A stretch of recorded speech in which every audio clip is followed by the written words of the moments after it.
برای توجینیسو سفر و ساکن شهر دوشنبه مهم بود که از طریق بانک دوشنبه سیتی سری وقت مبلغ گذراند. ولی برنامه بانک با گفته او کار نکرده است و این باعث شده است او به یکی از فیلیال های بانک مراجعت کند. یک هفته می شود او به برنامه الکترونی دوشنبه سیتی دسترسی ندارد. من در وی بودم، در تاشکند بودم. من اونجا پول گذراندم با طریق دوشنبه سیتی. مبلغ گذشت، لیکن با خواستم که با گذرانم نشد. تماما برنامه محکم شد.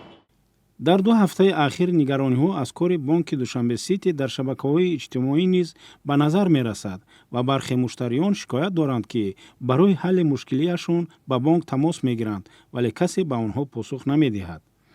این مرد میگوید مشکل دوشنبه سیتی مشکل 2 هفته اخیر نبوده، در گذشته او نیز نتوانسته است مبلغ گذرانده‌اش را بازپس گیرد. ما در رقم‌های همیان خودم 3000 سومونی گذراندم. ما در SMS اومدگی که گذشتگی کویتانس داشتم. در رقم‌های خودت پول میپرتوی کویتانس را میبری نشون میدی که من خطا کردگی نیستم، نه که در سیستم پول نیست. ما یک ماه داودا کردم 3000 گرفتن تونستیم دیگه هم خیلی پیش نشدیم. سوم میگذرونی در میگذره یا کی نمیگذره.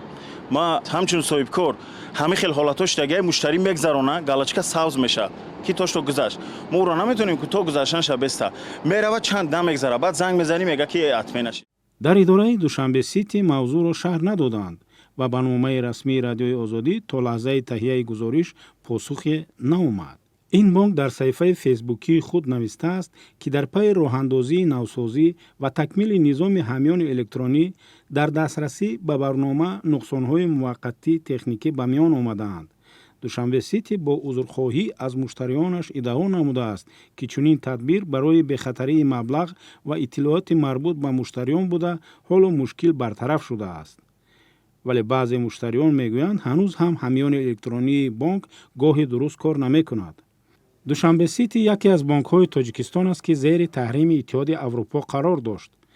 در گذشته نیز شکایت‌ها از سطح خدمات این بانک که به شخصان بلندپایه و نزدیک به مقامات نسبت داده می‌شود صدا داده‌اند ولی مسئولانش نه همیشه به نگرانی‌ها پاسخ می‌دهند.